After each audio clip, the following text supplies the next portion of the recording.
कि योगीराज कृष्ण के साथ आपके इस ये समझो तुच्छ से प्राणी का भी जन्म ले रहे हैं, लाड़ क्योंकि मैं आपका स्नेही मित्र हूँ और सबसे बड़ा धन्यवाद और आभार तो मैं चौकसे जी का और आदरणीय अनिल गुप्ता सर का करना चाहूंगा। जन्मदिन मेरा है, मेरे लिए इतनी तैयारियां करके उन्होंने और ये कार्यक्रम सजाया है। मैं सोचता हूँ कि शायद कल्पना करके देखना, आपके परिवार में भी आपका कोई सदस्य इतनी बड़ी तैयारियां नहीं करता जितना प्रेम इसने आप बरसाते हो। मैं कई जन्मों तक आपका ऋणी रहूंगा इन चीजों के लिए, सौभाग्य क्योंकि आप इतना सम्मान देते हो, बड़ा अभिभूत हो। क्योंकि आपने कहा कि हमेशा कृष्ण के चेहरे पे एक चीज दिखती है, मुस्कुराहट, और वो हमारे चौकसे जी और अनिल जी सर के चेहरे पे हमेशा मुस्कुराहट दिखती है। मेरा विचार ये है कि कृष्ण एक वो महापुरुष थे जो बचपन में हुए तो पूरी दुनिया की माएं ये सोचती है कि मेरे बेटे का नाम भी कान्हा रखो। हर माएं चाहती है कि अगर हो तो कन्हैया के बुलाती, उसे मजा आता।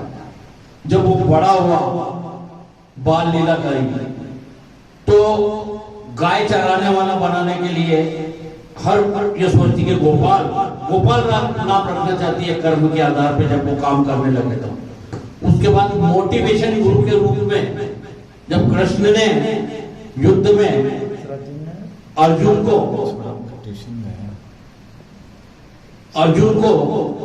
एक मोटिवेट करके और जो अपने सगे संबंधियों को और धर्म से विहीन लोगों को मारने की बारी है, तो वो रिश्तेदार समझ के और घबरा गया सामने अर्जुन जी।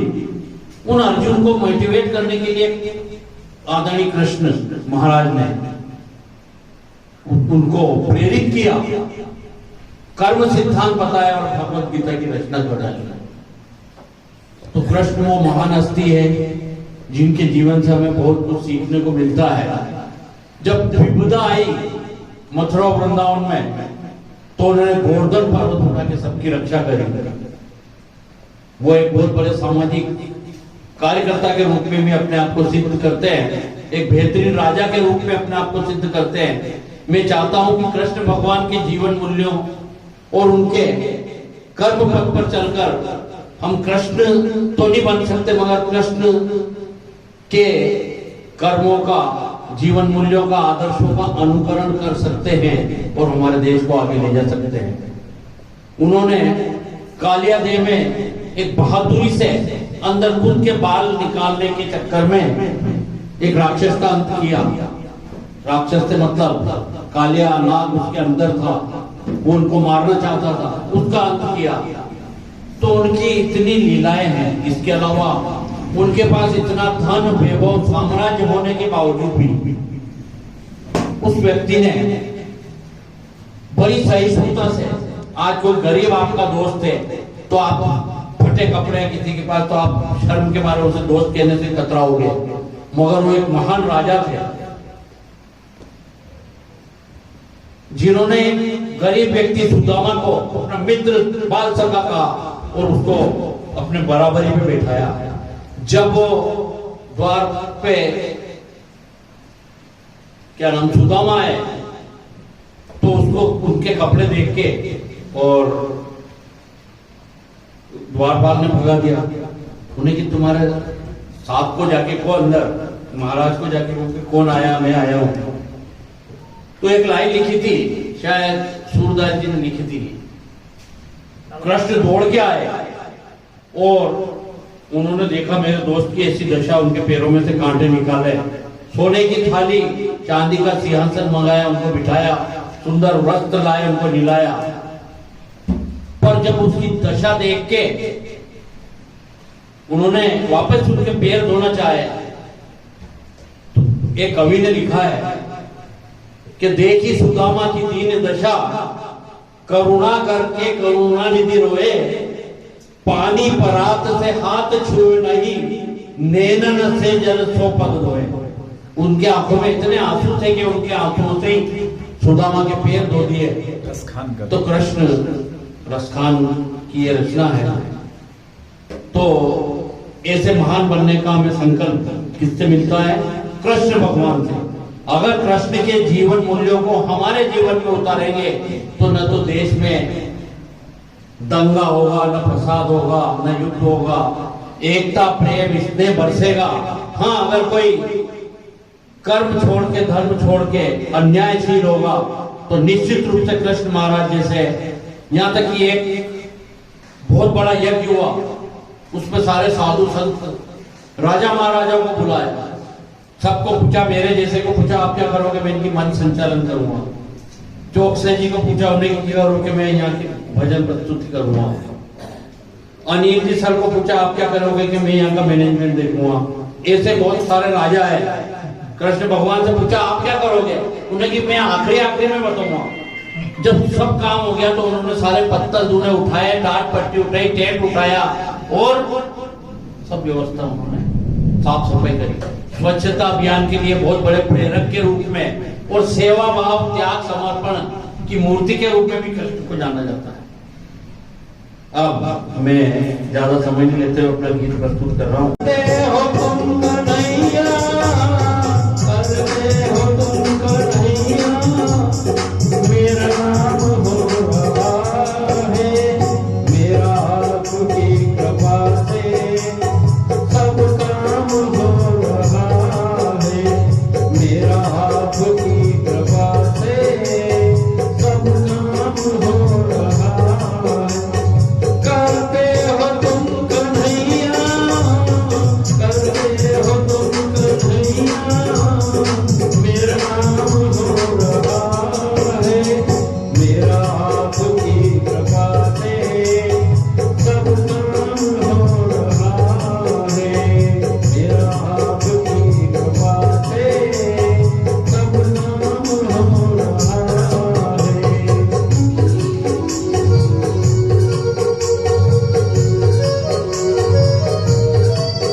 है